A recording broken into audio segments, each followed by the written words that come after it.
안녕하세요. 절대고입니다. 자, 모의고사 해설이랑 이런 거 막 찍고 이러느라고 정신없어서 며칠 조금 지연이 됐는데 바로 인문 9 이번에는 흉과 함원, 후설이 나오는 객체 중심 이론 뭐 이런 내용을 다루는 글이죠. 인문지면 이런 식으로 직관에 반하는 글들이 종종 나와요. 이런 걸 읽을 때 내가 생각한 이런 건데 저 글이 요구하는 거는 다른 거네? 이런 차이점을 잘 잡아주면서 가는 게 필요할 것 같습니다. 같이 가볼게. 자, 인간이라는 주체가 바라보는 대상인 객체를. 오케이. 자, 인간이 주체야. 어렵지 않고. 그 인간이 바라보는 객체. 우리가 지금 이 화면을 보고 있는 것도 이 화면이라는 객체가 될 수도 있겠지. 그 객체를 어떻게 인식해야 하는가가 바로 서양 철학의 주된 관심사래요. 자, 지금 객체가 지금 주인공인 얘기네. 그지? 휴음은 뭐라 그랬냐? 자, 휴음이 뭐라 그랬냐? 객체를 감지할 수 있는 성질들의 묶음에 지나지 않는다. 라고 여겼대요. 다시, 뭐라고? 감지할 수 있는 성질들의 묶음에 지나지 않는다. 감지할 수 있다는 건 결국은 뭐 감각하겠다는 거지. 그지? 감각은 뭐라고? 오감이라고. 자, 그는 매 순간 우리가 특정한 성질을 맞닥뜨릴 뿐 동일한 객체와 마주치는 건 아니래. 이게 뭔 소리야 이게 도대체? 동일한 객체랑 마주치는 게 아니라고?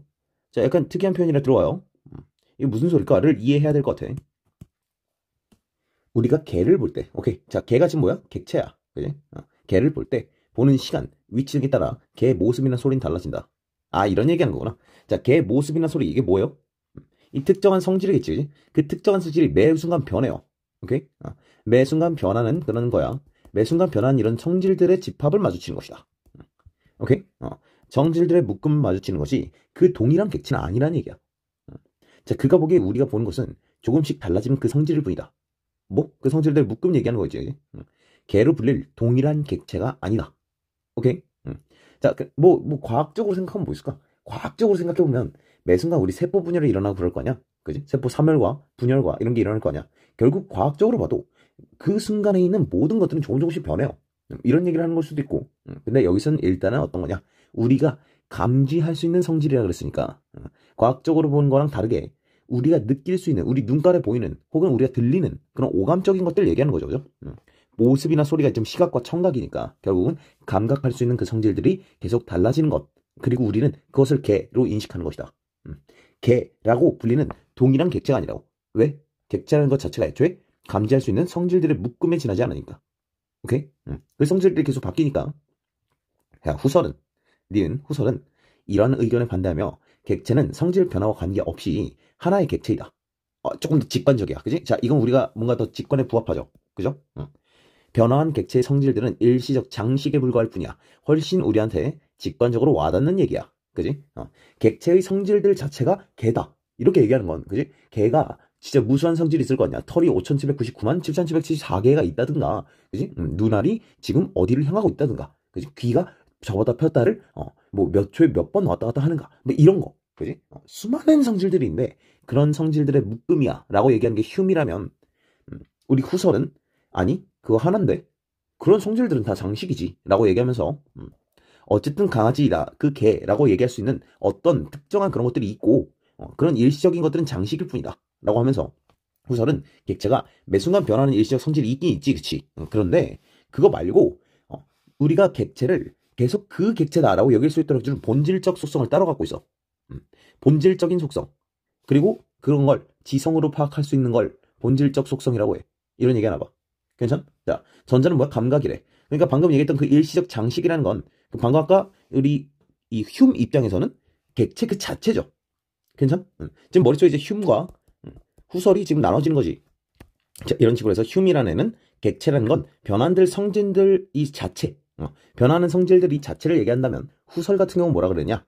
아, 개를 개라고 얘기할 수 있는 본질적 속성 따로 있고 물론 네가 말하는 그 변하는 성질들은 다 얘네지, 장식이지 라고 얘기하는 거야. 안 어렵죠, 그죠? 이런 식으로 정리하면서 가는 거야. 그리고 그 본질적 성질은 어떻게 지각하는 거야? 우리가 지성으로서 파악하는 거야. 지성으로. 오케이? 나머지 이런 일시적으로 너가 얘기했던 그 변하는 그런 것들은 다 감각할 수 있는 거야. 오감으로 표현할 수 있는 그런 것들. 오케이? 사실 저 둘의 토론만 해도 몇십 장을 쓸 수 있지만 지금은 갑자기 하몬으로 넘어갑니다. 하몬이 나오더니 흉과 후설 모두를 까요. 둘 다 모두 어때? 인간을 중심으로 객체를 이해하려고 해. 그럼 하몬은 어쩌자는 거야? 인간을 중심에 놓지 않겠다는 얘기겠네. 그지? 자, 그는 주체란 개념을 거부를 써요. 자, 하머는 주체라는 것 자체를 거부했어. 그럼 인간 중심도 거부한 거겠지. 그지? 그가 보기에 인간도 주체가 아닌 여러 객체 중 하나일 뿐이야. 오케이, 뭐라 했는지 대충 알 것 같아. 그지? 인간도, 그 감각되고, 약간 이런 대상 중에 하나인데, 왜 항상 인간 중심적으로 생각하느냐? 뭐 이런 얘기인가 아닐까? 그지? 자, 흉과 후서는 모두 인간의 사유와 관리지어서 이 객체라는 걸 탐구했었어. 방금 했던 얘기야. 그지? 인간을 중심으로 한다. 이런 얘기니까. 이들과 달리 하머는 어땠느냐? 하머는 인간의 사유와 무관하게 존재하는 것이 있다. 인간을 중심에 놓지 말라고 그냥 인간 빼고 생각해볼까 이러는 거네. 그지? 인간의 사유와 무관하게 인간이 생각하든 말든 존재하는 게 있어. 그런 걸 인식하려고 해야 된단다. 뭐 이런 얘기라. 오케이? 오케이. 인간을 중심으로 하지 말자. 이 정도로 일단 들어와. 그는 이런 존재를 탐구하는 방법이 예술 등에서 추구하는 아름다움에 대한 학문인 미학이다. 오케이. 갑자기 미학이 나오네요. 이 미학이란 게 뭐예요? 미학. 미학이라는 것은 예술에 대한 자, 여기 일단 여기 적혀 있는 것부터 아름다움에 대한 학문입니다. 무엇이 아름다운 것인가? 무엇이 예술인가? 이런 걸 논하는 걸 미학이라 그러고 앞으로 알아두세요. 미학이라는 건 예술 철학입니다. 선생님 이게 두 과목이 짬뽕 된 건가요? 이렇게 물어보는 경우들이 있는데 철학인 철학인데 예술에 대한 철학이라고 일단 이해하면 될 것 같아. 오케이? 아름다움에 대한 철학이다. 이렇게 이해하면 될 것 같아. 그러니까 예술이랑은 좀 거리가 조금 멀어요. 굳이 이렇게 비유를 하면은 철학과 전공생으로서 조금 불편하지만 좀 이해를 돕기 위해 설명을 한다면 영화를 만드는 사람이 예술을 하는 사람이라 한다면 영화 평론가 같은 느낌이라고 볼 수 있겠어. 오케이? 지금 내가 뭔 얘기하는 거예요? 그 인간 사회와 무관하게 존재하는 그런 게 있거든? 그러니까 인간을 빼고 생각했을 때 그래도 존재하는 게 있거든? 근데 그걸 하려면 미학을 알아야 된대. 약간 좀 뜬금없죠, 그냥? 예술을 알아야 된대. 그러면서 뭐래? 미학이라는 게 바로 제1철학이다. 제일 중요한 철학이다. 가장 우선시돼야 된다. 자, 여러분, 절대 미학, 비하하는 게 아니고요. 여러분, 사실 뭐 미학 뭔지도 모르지만, 미학이라는 건 이제 철학의 어쨌든 하위 분파 개념이에요. 근데, 우리나라에서 이제 미학이 이제 그렇게까지, 철학과에서도 활성화가 되어 있는 그런 나라는 아닙니다만, 미학은, 얘들아, 지금 다시 이야기했지만, 이해를 돕기 위해서야. 절대 미학을 비방하거나 비하하는 그런 의도로 얘기하는 게 아닙니다. 쌤이 대학 다닐 때 이 미학 교수님이 계셨어요.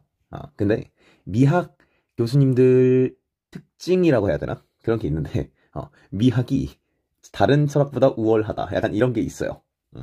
그래서 이 미학은 어쨌든 예술에 대한 철학이잖아. 그래서 약간 인간 삶에 대해 막 이런 거에서 조금 거리가 멀어졌다는 인상이 들 수도 있는데 미학의 이 교수님들은 미학으로서 철학이 못한 걸 할 수 있다. 이런 식의 사고가 있어요. 그러니까 이 미학 나오면 약간 그런 게 좀 깔려 있다고 보면 돼. 자, 이런 생각하면 해겔 지문 공부한 친구들은 막 떠오르기도 하고 그럴 거야. 원래 철학도 그래요. 철학도 지금까지도 그렇고 옛날에도 그랬고 원래 철학이라는 건 그냥 공부였어요, 옛날에는. 그래서 철학이라는 건 모든 학문의 원조입니다. 철학이라는 것은 언제 철학이라는 게 시작했냐면 지금 약간 딴소리 하는 건데 지문이 쉬워서 그런 것도 있는데 알아뒀으면 좋겠어서 얘기하는 거야. 꼭 들어. 중요한 얘기니까. 철학이라는 게 언제 생겼냐라고 얘기한다면 탈레스라는 사람이 모든 것은 물이다 라고 얘기할 때 그때를 철학의 탄생으로 일단 보거든. 자, 아리스토텔레스 아니에요. 한참 선배입니다. 탈레스라는 고대 철학자가 모든 것은 물이다 라는 얘기를 했어요. 이러면서 철학이 탄생했다라고 얘기를 해. 자, 물론 개소리죠, 그죠? 모든 게 물일 리가 없잖아. 근데 저게 뭐냐면 처음으로 모든 것은 이라는 말을 썼다. 그래서 철학의 원조라고 보거든, 저거를. 처음으로 보편적인 것에 대한 탐구를 했다. 이런 얘기. 모든 것은 그냥 일반화적인 어떤 학문이 될 수 있는 그런 거를 시작한 게 철학이다. 근데 그 철학의 시작이 여기에요. 이렇게 봐. 그래서 탈레스가 보통 철학의 시작이다. 이런 식으로 얘기를 많이 해. 여기서 많은 것들이 갈려서 나온 거야. 철학에서 논리학 이런 거 따지고 뭐 그런 거 수학 이런 거 따지다가 막 수학도 따로 나온 거고 논리학도 나온 거고 인문도 나온 거고 뭐 가다 보니까 과학도 나오는 거야, 여기서. 당연히 과학도 철학에서 시작하는 게 맞아요. 아리스토텔레스 뭐 사원 소설 이런 거 들어봤어? 모든 것은 물, 흙, 뭐 공기로 이루어져 있다 이런 거? 개소리지만 어쨌든 거기서 나온 거예요. 그렇게 과학이 시작된 거란 말이야. 그래서 철학도 원래 여러분 이런 것들 알고 있어야 다른 철학자들 나올 때 저런 말투를 이해할 수 있어. 모든 것은 철학이 아버지야. 오케이? 철학이 모든 것의 아버지고 그 다음 철학은 모든 학문 위에 있다. 이런 철학이 과목적인 우월주의가 있어요. 어쩔 수 없어. 학문적 우월주의가 있어. 자기네들이 원조인데 약간 천대받는단 말이야. 철학을 좀 사람들이 무시한단 말이야. 요즘 뭐 철학과 가라 그러면 아무도 안 가잖아. 그지? 쌤이가 좋아서 갔지만 보통은 이제 철학과 이러면 이제 취업도 안 되고 막 이러면서 무시당하잖아. 그래서 더 그래. 내가 원조인데 날 무시해? 이러면서. 미학도 네. 쌤이 그렇다는 건 아니고요. 근데 어쨌든 조금 좀 하위 분파에 약간 작은 취급을 받다 보니 미학자들이 특히나 좀 그런 게 있다고. 오케이? 미학자들은 이 철학보다 미학이 우선한다. 철학 중에서도 미학이 으뜸이다. 이런 식의 얘기를 많이 할 것이다. 너가 이걸 좀 알고 있으면은 미학 나올 때 얘네들이 얘기하는 말투가 좀 편하게 들어올 것이다 라는 얘기야. 오케이? 자, 어쨌든 다시 본론으로 돌아가서 미학이라는 것이 여러분 이건 내가 전공자라 할 수 있는 얘기입니다. 미학이라는 것이 인간 사유에 무관하게 존재하는 그런 걸 인식하기 위해서 미학이 필수적으로 필요하대. 아름다움을 느껴야 그런 무관하게 존재하는 것들을 이해할 수 있다. 뭐 이런 얘기하는 건가 봐. 와닿지 않죠, 그죠? 당연히 뒤에 설명이 나와야 돼. 왜 미학이 굳이 필요한지. 자, 하모는 아름다움과 지식의 차이. 자, 일단 이게 더 중요하겠네. 그지? 아름다움과 지식의 차이라고 하면서 얘기하고 있는데 아름다움이 더 중요한 거겠지. 미학이니까. 그죠? 이런 생각 하고 있는 거야. 야, 그럼 지식은 뭐겠니? 이게 미학이 아닌 철학에 가깝겠지. 그지? 이성. 이런 거에 가깝겠죠. 그죠? 괜찮? 그리고 이거 뭐야? 여기까지도 생각해 볼 수 있겠어? 인간 중심으로 생각하는 그런 거 아닐까? 괜찮아요? 이런 식으로 생각해 볼 수 있겠지. 얘들아, 이런 걸 해주는 거야. 읽으면서 계속 지금 일단은 이게 아름다움이 제일 중요한 내용이구나. 인데 그럼 이 새끼는 뭘까? 방금 아까 나왔던 저건가? 이런 생각을 계속 해주고 있는 거야. 지식의 차이가 객체에 대한 인식의 차이에서 비롯된다고 보았대. 오케이, 객체에 대한 인식의 차이가 어떤 차이인가 한번 보자고. 그는 객체를 내부 구성 요소로 설명하거나 외부에 미치는 효과로 설명하는 것을 지식이라고 했대요. 오케이, 자, 이게 A 지식이래요. 자, 예를 들어 볼게. 예를 들어 양초에 대해서, 양초가 객체겠네 그럼. 왁스로 이루어진 것, 이거 뭐야? 내부 구성 요소라는 걸 설명해 주는 거네. 오케이, 뭐로 이루어져 있다 이런 얘기하는 게 내부 구성 요소야. 그 다음에 연소하면서 빛을 낸다. 빛을 내는 건 어디로 내는 거야? 주변으로 내겠지, 그지? 외부에 내는 거니까 외부에 미치는 효과라고 설명할 수 있다. 이런 얘기를 하는 거지. 괜찮죠? 어렵지 않아요. 아름다움과 지식의 차이 하면서 지금 지식 얘기 중인데, 지식이라는 건 내부 구성 요소 혹은 외부에 미친 효과 이런 식으로 얘기하는 걸 지식이라고 해. 어렵지 않지, 그지? 자, 근데 전자와 같이 내부 구성 요소, 무엇으로 만들어졌는가? 이런 거 얘기하는 건 아래로 환원하기야. 자, 이거 할 수 있지. 아래로 환원하기. 어떤 거야? 아래로, 재료로. 그지? 그것이 무엇으로 만들어졌는가? 의 원천을 따져가는 거니까 점점 더 그 아래로 내려간다. 뭐 이런 식으로 얘기하는 것 같아. 괜찮? 후자와 같이 무엇을 하는가? 무엇을 행하는가? 자, 이 행하는 건 결국 어디에서? 외부에 미치는 이것을 무엇을 행한다라고 얘기하는 것 같아. 되죠? 그런 걸 위로 환원하기라고 한대. 괜찮아? 일단은 위로 환원하기보다는 나한테 지금 직관적으로 들어오는 건 이 아래로 환원하기라는 표현이야. 괜찮죠? 점점 역으로 거슬러 가면서 그것이 무엇으로 이루어져 있는가를 얘기하는 건 아래로 환원하는 거래. 그리고 얘가 밖으로, 외부로 이런 거를 위로 환원하기라고 얘기할 수 있대. 어렵지 않죠, 그죠? 이 두 가지를 말하면 이중 환원하기래. 네, 그런 걸 지식이라고 해. 자, 중요해? 안 중요해. 왜? 우리는 지금 아름다움이 더 중요하거든. 그지? 아름다움으로 인간 사유와 무관한 저 존재들을 인식해야 된단 말이야. 맞죠? 그러니까 지금 나오는 이 지식에 대한 얘기는 막 엄청 중요하게 들어오지는 않습니다. 오케이? 자, 그는 환원하기를 통해 객체를 스스로하는 것을 직서적인 표현이라고 명명한대. 그럼 이 직서적인 표현이라는 건 결국은 지식적으로 표현하는 것으로 읽으면 되겠지, 그냥. 맞죠? 어렵지 않죠? 직서적 표현이 대부분 사유에 드러나는 방식이지만, 오케이. 자, 뭐라고? 지식으로 표현하는 것이 대부분의 사유를 드러내는 방식이야. 자, 보통 우린 생각하면 거의 다 지식적으로 드러내. 이런 얘기지. 그지? 그런데 이런 표현을 통해서는 아름다움이라는 미적 효과가 발생하지 않아. 지금부터 본론이라고. 오케이? 지금부터 아름다움이 미적 효과랑 같은 말이라는데, 그냥 직관적으로 받아들일 수 있죠. 지식을 들이대서는 아름다움이 발생하지 않는다. 오케이? 자, 쉽지, 그지? 자, 본론은 아름다움이야. 방금 지금 얘기했던 아래로 환원하거나 위로 환원하거나 둘 다 환원하거나 이런 것들은 지식의 유형일 뿐이고, 지식적으로 표현하는 직서적 표현, 이거는 아름다움이 아니야. 오케이? 그거 하지 말라고? 그럼 뭐 하라는 걸까? 이러면서 가는 거야, 지금. 자, 그는 객체를 어느 방향으로 환원하면 안 돼. 환원하지 마, 그냥. 이런 얘기고. 객체에 초점을 맞추는, 즉 지식과 무관한 인지활동이 가능하다. 그게 뭐라고? 아름다움을 표현하는 거지. 그게 뭐야? 바로 예술이야. 예술을 하면은 그놈의 아름다움을, 당연한 거네. 그럼 예술이 아름다움이랑 연결되는 건 자연스럽지. 그지? 예술에서 아름다움을 느낄 수 있다. 일단 뭐랬는지는 알겠어. 지식과 연결하지 말라. 그래서 뭐야? 인간의 사유와 무관하게라는 얘기를 하는 거구나. 나는 읽을 때 이렇게 역으로 갔어요. 이렇게 역으로 읽었어요. 왜냐면 이 표현이 나한테 막 와닿지가 않았기 때문이야. 인간 중심을 벗어난다라는 게 인간의 사유를 아예 빼버리자 이런 얘기랑 바로 와닿지가 않았었는데, 읽다 보니까 저거 결국 지식 얘기였던 거야. 사유, 생각, 인간의 생각을 안 했을 때 뭐 이런 얘기 하는 건가 봐. 지식을 빼고 얘기하는 그런 얘기인가 봐. 지식을 빼고, 그지? 아래로도 위로도 환원하지 않는 아름다움을 얘기하는 예술 있지. 이 얘기를 하기 때 예술을 하면 아름다움을 느낄 수 있고 그러면 사유와 무관한 존재에 대한 제대로 된 객체에 대한 인식을 할 수 있다. 오케이? 자, 하면은 예술의 아름다움이 은유의 방식으로 나타난다. 우리 은유 아는데, 그지? 은유에 대한 글이 그 성특강에 나왔었죠.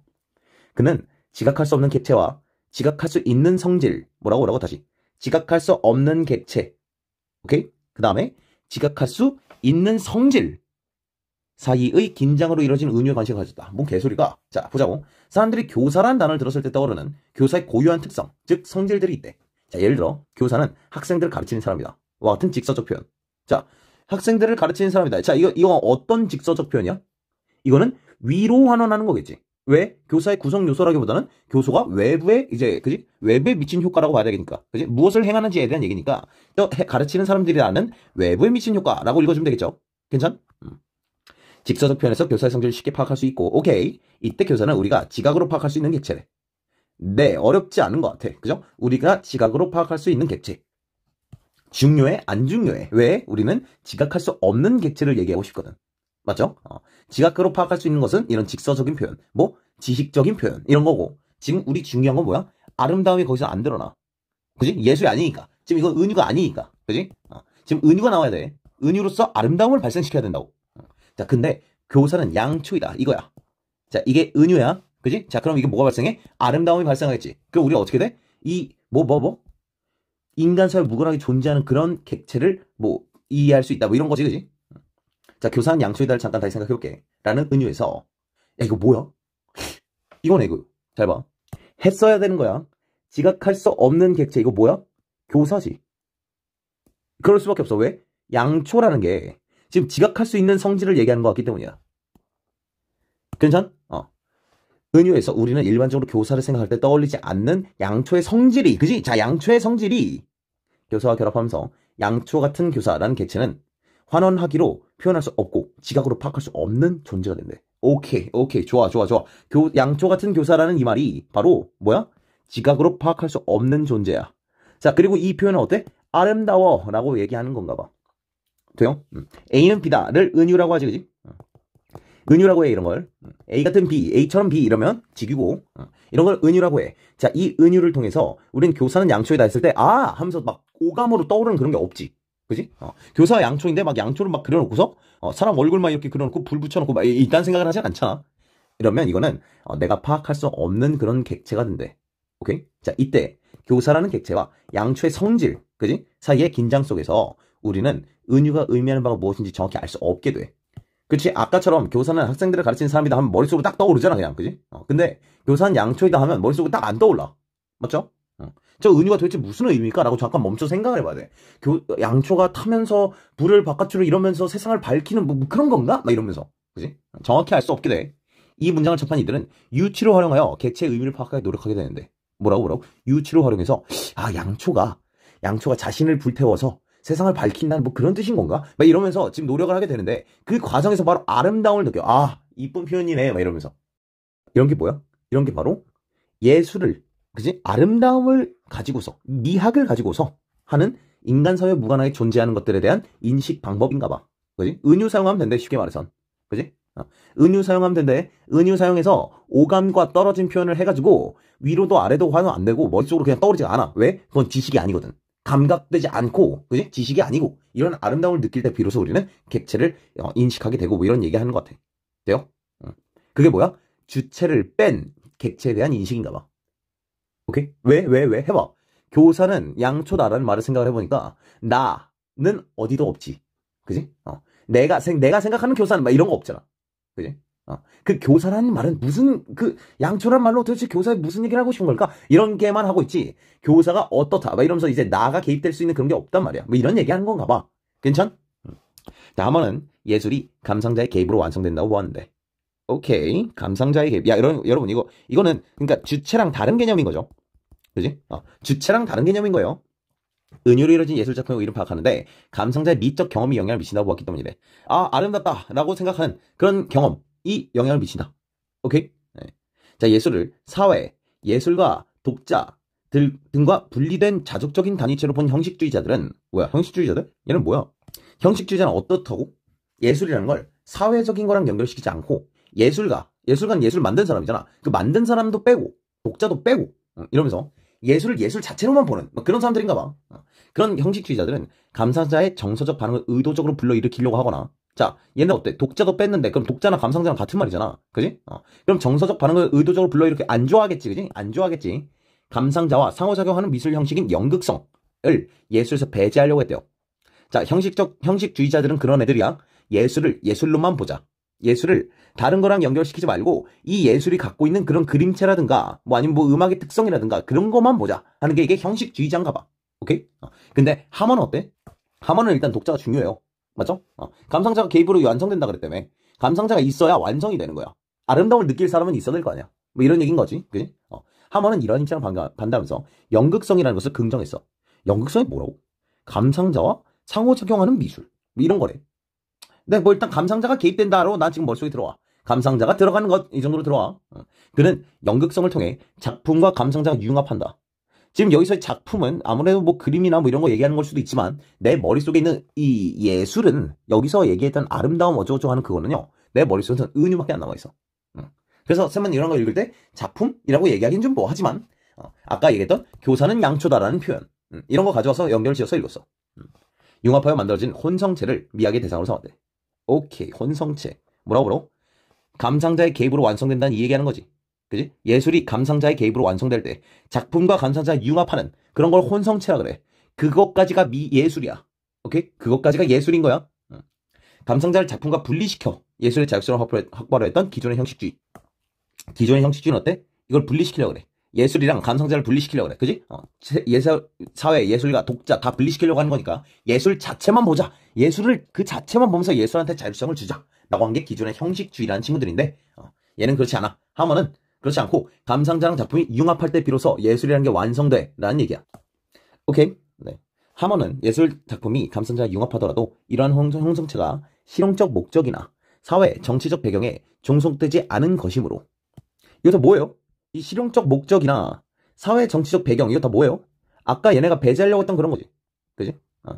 그런 것들 그런 거에 딱히 감상자가 융합하더라도 실용적인 목적이나 사회, 정치적 배경 이런 거랑 연결되지는 않는데 그래서 너네가 원하는 그 자율성? 내가 말한 대로 해도 충분히 실현 가능한데? 라고 하면서 이 감상자를 포기하기가 싫은 거지, 그지? 감상자랑 작품이 합쳐져야 비로소 예술이 완성된다 이런 얘기인 것 같아. 돼요? 자, 그럼 내 머릿속에 나온 건 이런 거야. 하먼은 일단 이래. 지식적으로 보는 것과 아름다움으로 보는 그런 관점이 두 개가 있어. 그죠? 그래서 지식적으로 보는 것들은 위로 환원 있고 아래로 환원 있고 둘 다가 있고 뭐 이렇거든? 근데 이런 거 하지 말고 아름다움에 대한 얘기를 해야 돼. 미학적으로 대상을 표현해야 된단 말이야. 그래야 인간 중심적인 시각을 배제할 수 있어. 그지? 아름다움을 통해서 생각해야 돼. 이게 미학이야. 미학적인 접근을 하라는 거야, 대상에 대해서. 그럴 때 우리가 객체라는 것을 온전히 잘 이해할 수 있다. 이런 얘기하는 거거든. 그지? 이 지식적인 접근은 결국은 주체가 있는 그런 접근이니까. 주체를 배제한 접근을 하고 싶었단 말이야. 오케이? 그래가지고 나온 게 지금 은유랑 그 다음에 감상자가 작품과 합쳐졌다라는 두 가지 얘기야. 딱 이 정도지, 그지? 딱 이거 두 마디 한 거야. 이렇게 해가지고 대상을 찾아보자. 이런 얘기 한 거잖아, 그냥. 인간의 사유와 무관한 대상에도 객체의 지위를 주고, 그지? 사유와 무관한 대상. 이게 지금 첫 번째 목적이었단 말이야. 이 두 가지 함으로써 지금 여기로 가고 싶은 거야, 여기로. 객체의 지위를 주고 탐구의 대상을 삼은 하몬의 관점은 인간 중심적 시각에서 객체를 인식하던 이들에게 반성의 길을 막연했어. 당연하지, 그지? 인간 중심적으로 더 이상 생각하지 말자. 이런 얘기야. 또한 감상자를 예술의 필수 성분이라고 했대. 그지? 예술이라는 건 이런 거니까. 되죠?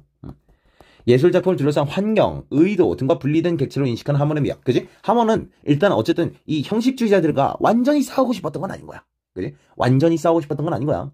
이 하몬은 아까 형식주의자들이 이런 실용적 목적이나 사회 정치랑 이 예술을 분리시켜야 된다에는 동의하는 것 같아. 그지? 이런 걸 낼 수 있는 거야. 평가원이라면 좀 더 어렵게 손질을 구성했다면 이렇게 낼 수 있는 거야. 동의한다고 볼 수 있니? 동의한다고 볼 수 있지. 예술도 이거 없으면 좋겠지. 그래서 자율성이 만들어지는 거니까 라고 지금 하먼도 동의하는 거예요. 오케이? 이런 사회적인 거에서 분리되는 건 필요하다 라고 동의한다고 볼 수 있겠지. 오케이? 자, 어쨌든 그래서 감상자를 예술의 필수 성분이라고 얘기하면서도 이런 환경, 의도 같은 거 분리된 그래서 어때? 자율성을 유지한 그런 하몬의 미학은 예술이 나아갈 새로운 방향성을 제시했대. 자, 조금 뜨죠, 내용이. 그지? 어떤 예술이다 라고 나한테 예시를 주면 이런 얘기구나 라고 들어올 텐데 그 예술에 대한 예시가 없어요. 그래가지고 글이 조금 붕 뜨는 느낌이 있기는 해. 이건 예시가 없으니 어쩔 수 없습니다. 우리가 이 분야에서 막 상상을 동원해서 하기가 정말 어렵기 때문에 네, 이 정도가 독해에선 최선이었겠구나. 오케이? 네.